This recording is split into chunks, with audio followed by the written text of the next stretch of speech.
Thank you for staying with us. Time now for us to get into the news review. And before I introduce my guest, whenever we play that song by Mensa, do you pay attention to it? Three things that stand out for me. Them get eyes, but them no they see. Them get heart, but them no they feel. Them get mind. I check like them no they think. We need to reflect on that, especially as young people. I'm one of them. So whichever, and when I say those words, it's not restricted to any particular era. It's not restricted to now. It spreads across our fourth Republican experience and what we've had and how much more we can do. That's a brilliant song by Mensa, and it saddens me that it may not have got the sort of traction it would need. We always like the hey, hey, hey and the bouncy beats and everything, but how about we sit down and reflect? Back in the day when Fela was putting out quality music. You remember? Zombie, oh zombie. All of those, they talk about the real things that affect us. Anyway, I'll save some of these thoughts for Friday when I deliver my blunt thoughts, but as of now, Endpoint Homeopathic Clinic helping us to bring you this segment. Now, they're offering you, if you're a man, prostate screening for free, gratis. If you're a woman, fertility screening also for free. You pay zilch, yeah? All you have to do, make your way to any of their branches. Here in the crowd, they're at Spintex opposite the Shell signboard. There's Kumasi, Chronomobwe here behind the Angel Educational Complex. There's Takrady Energy State, Tema Community 22, Techiman Hanswa, and Siama Enzima. Their call lines 0244 867 068 or 0274 234 321. Endpoint Homeopathic Clinic, the end to chronic disease. But just the start of the newspaper review. And joining me, he's also Benjamin Kofi Kwashi. He is chairman of the NDC's South Africa Council of Elders. He joins me for a conversation. Ben, good morning. Good morning. How are you? I'm okay. How's South Africa? Very well. Everything is going well there. How's the power crisis now? I can honestly say that it's gotten worse. It's got worse. It got worse. But they are doing their bit. It's gotten worse to the extent that it used to be till stage 3. Now they are up to stage 5 and stage 6 on certain days. I see. Well, in recent times, quite a lot has been happening in South Africa. Julius Malema and his crew getting, suspended. Yes. From their parliament and all of that. I mean, I like Malema for some things, and in some other areas, I feel he goes a bit overboard. Because even when you want to bring about radical change, to what extent? How far is too far when it comes to radicalism? That's my opinion. I don't know what you think. Quickly, since you're coming from South Africa, I want to put those issues. Style, sometimes we all complain. Sometimes he champions a good cause. Sometimes he overdoes it, and I think that it's the youthful exuberance as well that is at play. And I believe that he's been spoken to. I hear that the EFF has called him to order, and we hope that going forward he will behave much better. That's on the South African bit. I don't want us to miss this because we're having a crucial conversation on it. The 24-hour economy. Yes. Your party, yeah, the NDC, says it's a proposal that could make things better in our country. On Friday, I shared my blunt thoughts on what other countries have done and what it would mean for us to bring about this 24-hour economy. I believe it's a good thing.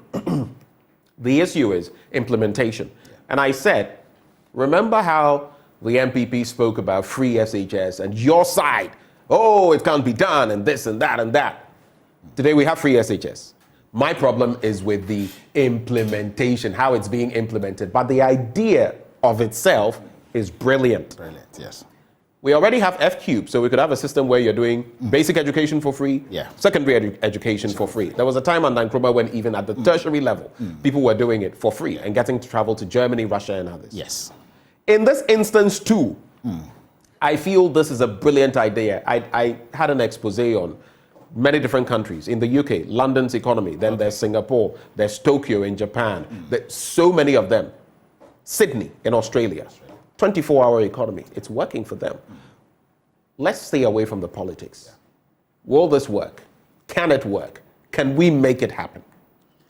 Listening to President Mahama and how his whole approach to the 24-hour economy is, I think it's an all-inclusive approach that he's given towards this brilliant idea. The truth of the matter is that it's a well-thought-through policy that the NDC flag bearer has spoken about. What we know is that a lot of consultations will go in, a lot of policy papers will be made as to how this whole initiative will be implemented without challenges. Remember, President Mahama, as an opposition leader, has taken time. He's given positive criticism of the free SHS policy and said that if we could do things in a certain way, things would have moved better. So I know going into this policy, a lot of consultations will go in. You've seen him meet other trade groups, other important, crucial partners when it comes to nation development. This is a policy that it's a game changer. We all agree, irrespective of political colorations. The truth of the matter your people too. Once Dr. Yalban said it was a game changer, it's become your mantra for not at all. 24-hour economy. Before our presidential candidate came up with this policy, we knew that it was a game changer. I see. The truth. I'm just saying that the term game changer has become popular with Dr. Yalban, the TUC Secretary General, saying it. Yes, he said that. Now you've latched onto it. We've not latched onto it, but that is the truth. So I believe that this policy will be well thought through. This policy, like you have indicated, there are brilliant ideas that need to be brought on board. Other countries have been able to do it. It means that we can also be able to do it. It shouldn't only be about sloganeering. We should make sure that the policy works and it stands. I see. All right. So let's get into the papers this morning. I'll start with the Ghanaian Times newspaper. Brandishing of machetes, weapons at ex-President Mahama's office. President slams NDC supporters as Mahama condemns fixing the country movement. Then join political discourse to help shape country's development. Speaker to traditional rulers. Then there's minority kicks against LI to restrict importation of 22 items. Then there's Ghana to host maiden global conference on GC3B. Pictured there, Dr. Albert Mpi Buesiako. On the back page, Hearts Brekum Chelsea draw as Kotoko fight back to stun Legon cities. Let me see where my Krobi Asante Kotoko is positioned. Well, 1, 2, 3, 4, 5, 6, 7, 8, 9. Ninth position with our rivals Hearts of Oak in 1, 2, 3, 4, 5, sixth position. But both of us with 16 points, by the way. Having played, let me see, Kotoko has played 12, Hearts of Oak has also played 12. So it's a level playing field. It's the goal difference that separates. But Ediana still perched at the top, and Swatriman following, both teams with 21 points, and Samatex with 20 points, and then Brekum Chelsea also with 20. But let's get into the main stories very quickly. So page 12 is where I'm going to start from. President Nana Addo Dankwa Akufo-Addo has condemned the brandishing of machetes and weapons at the office of the flag bearer of the NDC, John Dramani Mahama, stressing that no individual or group will be allowed to destabilize the peace and security of the country. He said he was of the belief that the brandishing of those weapons was not a sign of things to happen in the 2024 election, and that Ghanaians would be allowed to go about their duties without disturbances from any quarters. He also says... this is what he said, quoting him. "It is my earnest hope that the machetes and weapons brandished last week at the NDC presidential candidate, the former President John Mahama's office, are not signs of the things to come in the run-up to the 2024 election. If it is, I can assure them that they will find no success within. I want to state that under my watch, no person or group of persons, no matter their political colorations, will be allowed to destabilize our country, to destroy the peace all of us are enjoying. It will not happen," he emphasized. Mr. President, I agree with you. I agree with you on this point. But when members of your own fold have also done similar things, have you been this vehement? Mr. President, over to you, Benjamin. I think you've summed up what exactly my observation about this whole issue is. It's a brilliant call by the president. But you see, our president has made us realize that there are different set of rules when it comes to different people in this country. When it's the NDC, he calls them troublemakers. When it's the MPP, he pats them in the back. He doesn't make any comment. We were in this country when the Honorable Kennedy Ejapon said very unprintable words about judges in this country. The president never condemned it. We were in this country when at an event, the president, we all applauded him. When a chief was sitting down, was seated when the national anthem was being played. After a week or two, His own daughter did the same thing. The president has not condemned it. So you see... And the chief, in fact, pleaded on the back of medical issues, if I recall correctly. Very well. The chief apologized. There's a statement that was issued. But till today, the president's own daughter has not apologized to anybody. Is it that there are different sets of rules for Ghanaians? If you're an NDC person, the president sees you as an enemy, a troublemaker? No, I think that it's brilliant you condemn this. It's a good call. This call should be to all Ghanaians. The president should not pick and choose. If you want to rule this country and you want the country to grow, progress, lead us as our leader. But don't be choosing and picking, because if you choose and pick, then we don't take your issue seriously. Trust you me, tomorrow there might be an issue. We were in this country again. When a party folks stormed court buildings and did whatever they had to do, did the president condemn it? I think we need to call on the president to be an impartial person when it comes to the dispensation that we find ourselves in. All right, so important points you're making, but I'll go back and re-echo this as we wrap on this point. Brandishing of machetes, using any sort of weaponry, no threats. We don't want that in our elections. We don't want that in any space in this country. So I'm re-echoing that to both members of the NDC and members of the MPP. We don't want to see that. I always say, and you see, I feel especially for young people in this country, because we may not have experienced certain things, we experience them from afar. That vicarious experience is not something that you can really understand until you're in the middle of it. I was in Liberia. You don't want to see some of the things I saw. You don't want to feel the way I felt. You don't want to see what I saw. So let's stay away from NPP in a little, hey, we're going to match you, we're going to do this, boot for boot and all of that. It doesn't help anybody. Because in the end, if things tip over, that's when you lose control. So NDC, NPP, let's maintain the peace we have. And finally, this bit about vigilante groups. I still hear of activities going on here and there. Peace Council, among others, investigate those matters. We as journalists are doing our bit. Vigilante groups have been outlawed, yet there are activities on different sides. What is happening? Do you have a reaction to that? Ben, yes, I do. Just to say that what happened in the former president's office was a cleanup exercise. People went there genuinely as party folks to go clean up. If the stories have been twisted, machete wearing people, I see some of the pictures here. These are people who went to clean the house. So let's also. So they were using the machetes to weed. The place has grown with weeds, and they went there to do what is needful. So I don't see them to be vigilantes. These are party faithfuls. These are young people who felt that the former president's office needed cleaning, and they went to do it. There's nothing wrong with it. Right. I mean, even before, to be factual about this, even before that, when, what's his name? Owusu Bempah had planned this, there had been talk, okay, from some quarters within the NDC that, okay, come. But on that day, we're also organizing a cleanup exercise, and we'll be wielding machetes and the rest. So you come if you want to be there. It had a connotation. Let's not run away from that. I'm not right. So I understand machetes will be used for weeding, yes. But once the connotation before, and that's what I am alluding to, was made, I think it was in poor taste. Let's not do that, because a little spark somewhere, it could be there. And someone says, oh, I got a cut because someone did this. And then next thing you know, oh, from our side, this side. Let's avoid all of that and maintain our peace. There's also Seydou Agongo class group donate cash to flood-hit Mepe residents, and more than 1,100 underprivileged residents of Mepe in the Volta region have received cash donations from businessman and philanthropist Alhaj Seydou Agongo to cushion them against the devastating impact of the Akosombo Dam spillage.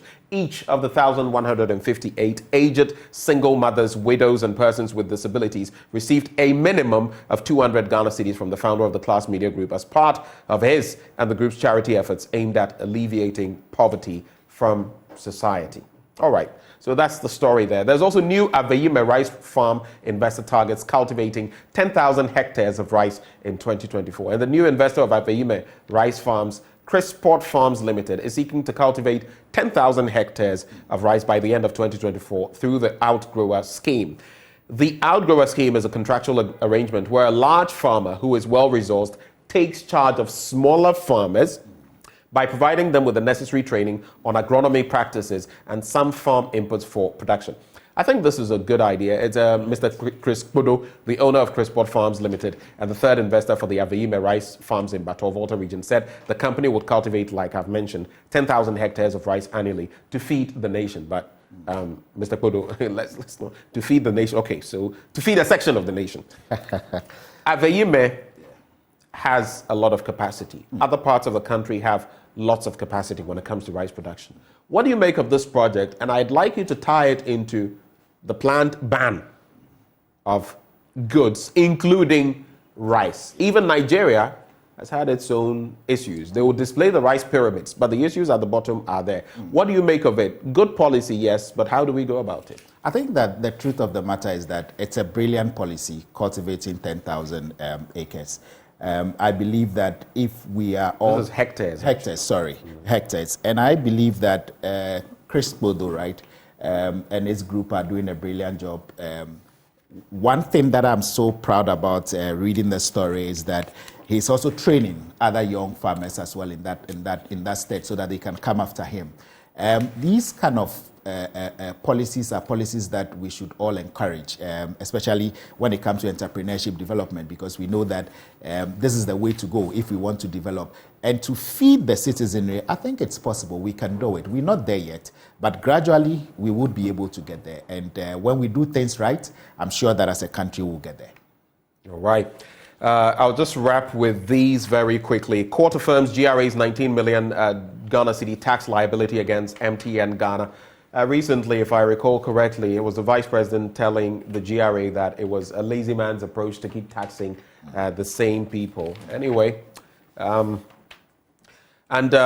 political discourse to help shape country's development. Speaker to traditional rulers. Now, the Speaker of Parliament, Alban Sumana Kingsford Bagman, has called on traditional authorities not to remain quiet in the political discourse of the country, especially in the upcoming general elections come next year. He said his call was not to urge chiefs to engage in partisan politics, but to ensure their contribution helped shape up the development aspirations of the people. What do you make of that call? It's a fine line between being a chief and crossing the line of veering into politics. And in recent times, we've had many problems with that. What do you make of that call? I think it's a brilliant call. Chiefs are supposed to be leaders in the society, in their communities where they find themselves. When they become too partisan, it impairs their judgment. It impairs what they are supposed to do as chiefs in their respective communities. And I think that the Speaker is right with that call.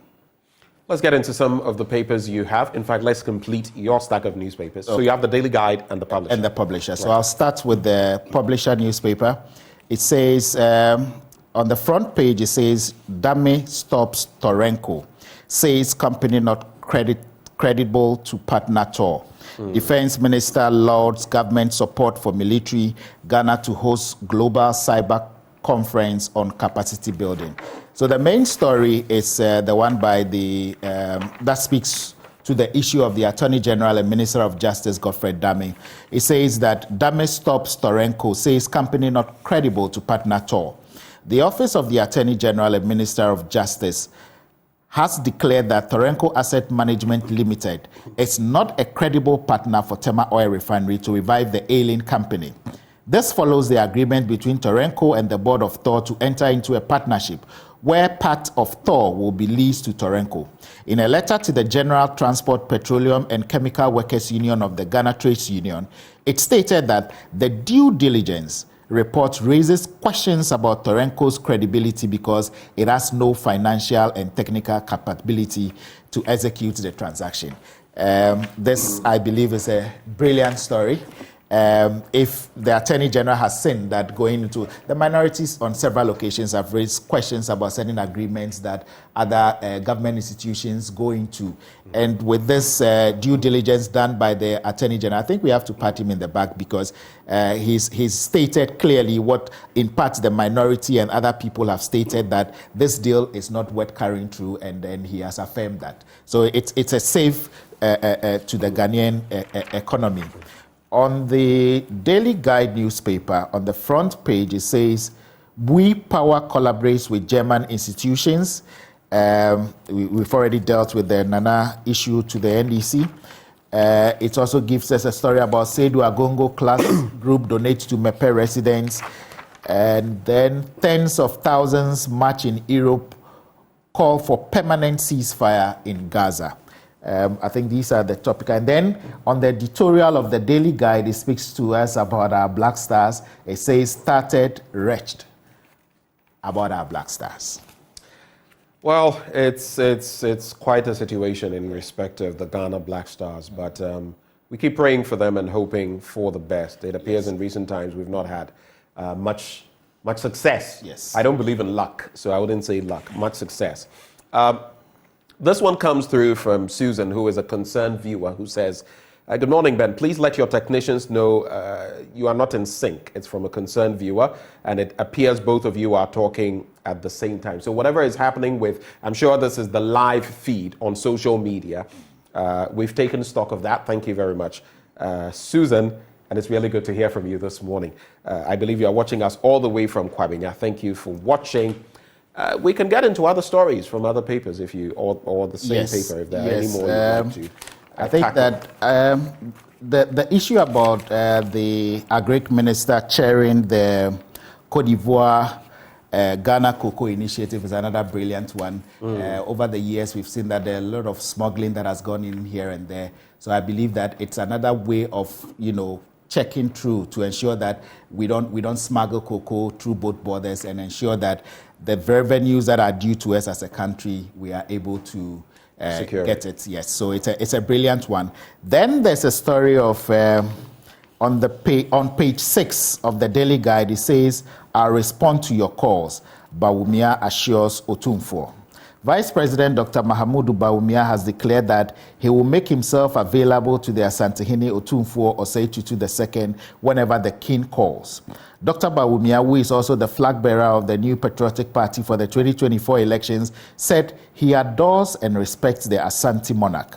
The vice president, referring to the Asantehene as his father, stated that Otumfuo has played key roles in the transformation of his political career thus far, for which he is grateful.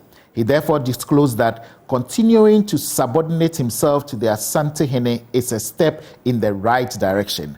I'm here at the Menchia Palace today to take part in the last Akwesidae Festival of the year and also offer my heartfelt and sincere thanks. I believe that the president also made this calls when he called on Otumfuo some time ago. And just last week, we could hear the Ashanti regional minister telling Otumfuo that road contractors are not being paid. The president said contrary to this. So for Bawumia, time will tell, but I believe that we should walk the talk. A lot of the things that Alhaji Bawumia has said today has tend to be, he's doing the other side of it. And I believe that if he wants us to take him serious, he should be credible with certain things that he has promised in the past. Okay. Next paper.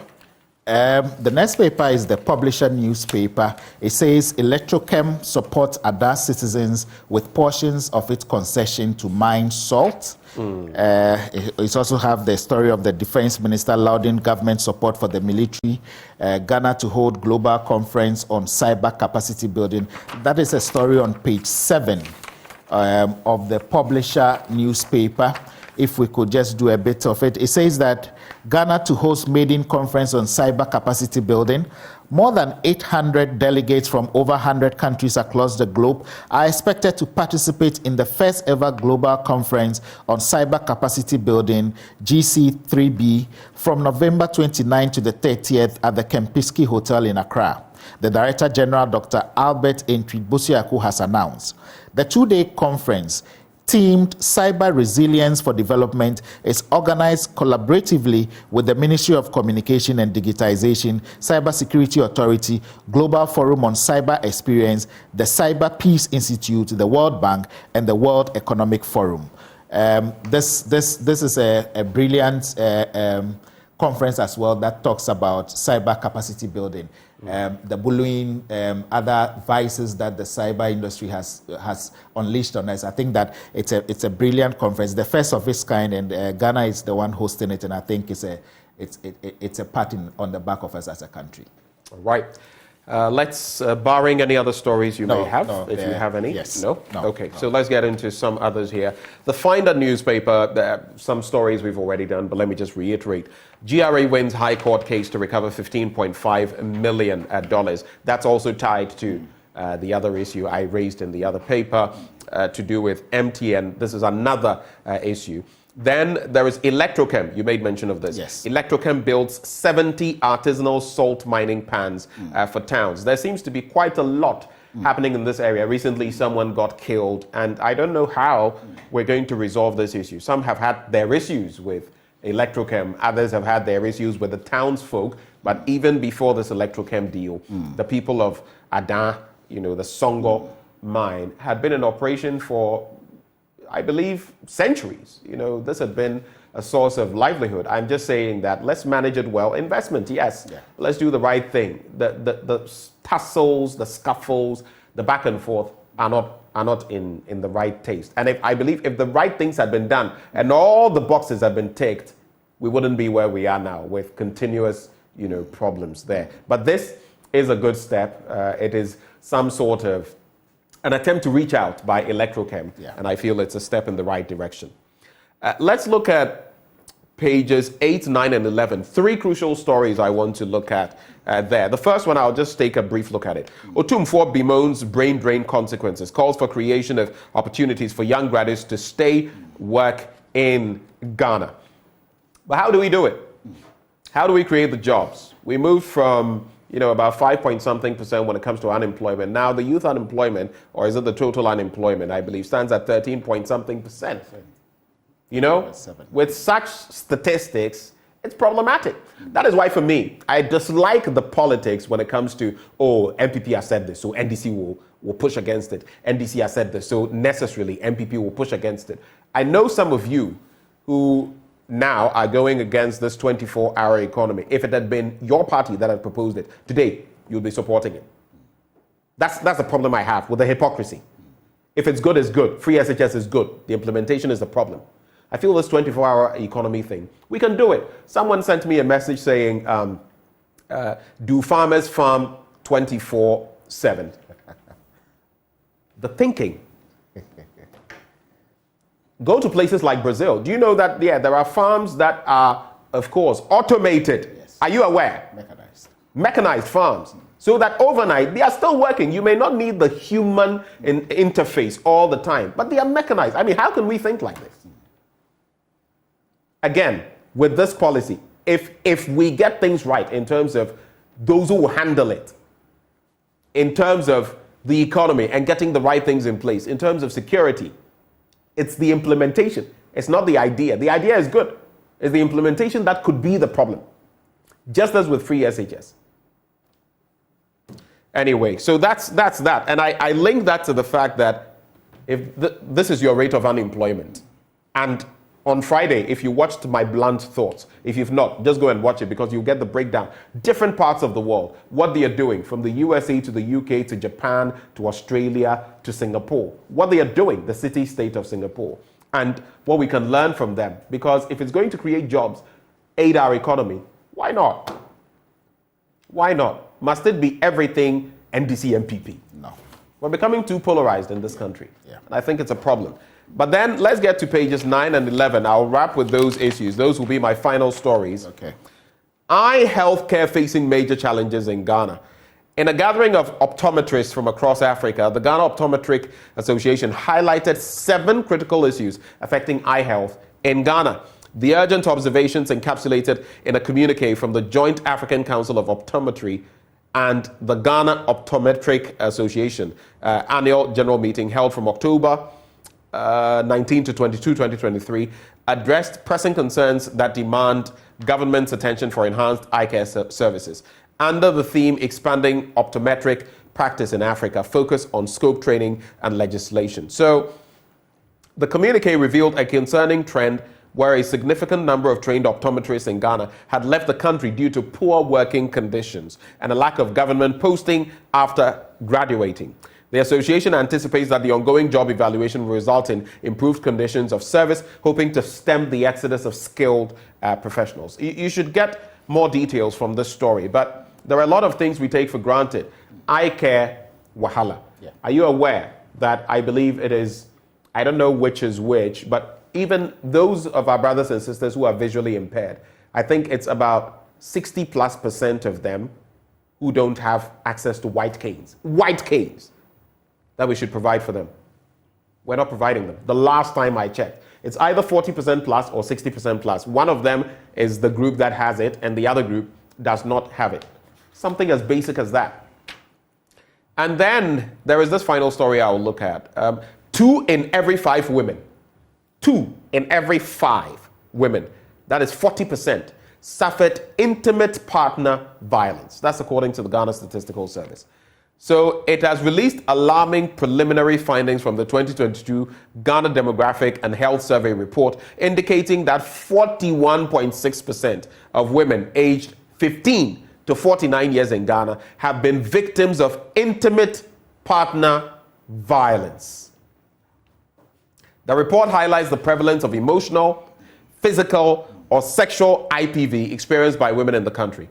According to a GSS statement, 35.25% of women had encountered emotional violence, 22.7% physical violence, and 11.2% sexual violence at least once. Ghanaian men. This is bad. What's going on? This is bad. Once you go on this trajectory with women and children, then that is a society with major problems. Me, when women's issues come up, I'll continue drumming them home. Ghanaian men, and some of you are watching me right now. Some of you, likely, you beat your wives before this morning. Should be ashamed of yourselves. Very ashamed. And finally, this bit. Some also engage in economic abuse. Very well, that's true. I know men who intentionally prevent their wives who want to work From working. Oh, don't work, stay at home. And yet they use that to manipulate them. So because they don't have means of earning something, they can now pepper them, so to speak. So sometimes instead of giving, they'll not give the money. Oh, she wants this, I'll not give it. You are punishing her for this and that. All of that is wrong. And I feel we should get systems in place more to check some of these things, because a lot of the men out there are being very unfair to the women. Your take on these stories? I think it's alarming with the statistics we are receiving. Back in South Africa, it's hell, the way that their women and children are treated. Gender-based violence is so much rampant in South Africa, and it's a dent on them. It makes their society one that it's not conducive for everybody to live in. And I think that if this is the trajectory that Ghanaian men wants to take, we should advise ourselves and do better. I know Ghanaian men are very responsible, so I don't know where this is coming from, but if it is something that we are doing wrong, we need to ensure that we change from it. Let me again apologize. I see a number of you, Jifagono, you say the streaming is poor. James Apia, you say, please, can you work on your microphone? Fusheni, you say audio is not good. Sound check. Jude, you say shaky sound, difficult to hear a thing. We don't know whether it's from here or from the streaming, but we're going to work on it. Our sincere apologies to all of you for that. Let me quickly acknowledge 2 people. So Cecil Ebo Gabra, I stumbled upon this. We have to salute you. Fantastic in that sector. At the latest Ghana Industry CEO Awards, you were awarded Executive Director, Top Tech Ghana Limited. That is, you were Executive Director, Top Tech Ghana Limited. You were Driving Institution CEO of the Year. So that is Driving Institution. That's the category. CEO of the Year. Ghana Industry CEO Awards. We salute you, Cecil, for the good work you keep doing for God and country. Keep it up. There's also Elegant Homes and Construction Limited.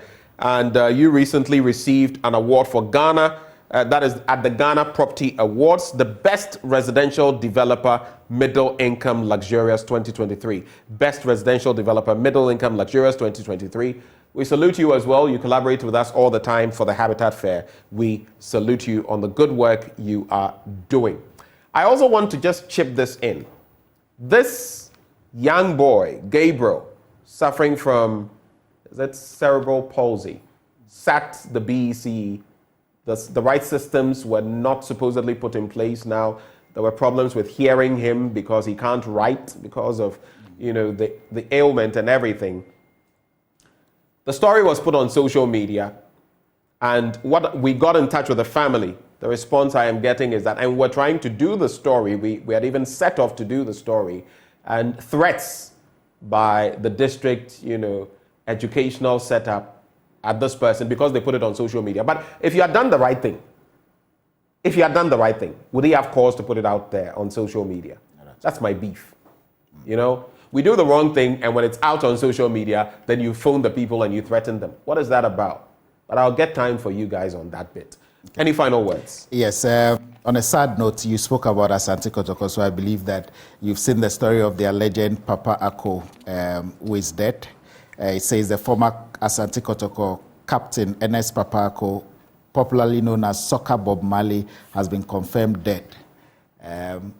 It's a sad story, and then we sympathize with the family and with you, Asante Kotoko, as well. Well, thank you very much. That makes me feel you are not a fan of Kumasi Asante Kotoko. Accra Hearts of Oak. Accra Hearts of Oak. Yes. Okay. When we meet, we'll pepper you guys. I hear you. For real. We'll see how it goes. Thank you, Benjamin, for joining the conversation. Benjamin is Chairman, NDC, South Africa Council of Elders. He joined the conversation, Benjamin Kofi Kwashi. Before we get into sports with Mubarak Haruna, Endpoint Homeopathic Clinic, helping us bring you this segment. They're offering free prostate screening if you're a man, free fertility screening if you're a woman. Just reach out to them at any of their branches here in Accra at Spintex opposite the Shell signboard, Kumasi Kronoma Bwehia behind the Angel Educational Complex, Takrade Anaji State, Tema Community 22, Techiman Hanso and Esiama in Zima. The call lines 0244 867 068 or 0274 234 321. Endpoint Homeopathic Clinic, the end to chronic disease. Bringing us to the end of the news review and the start of sports. Up next.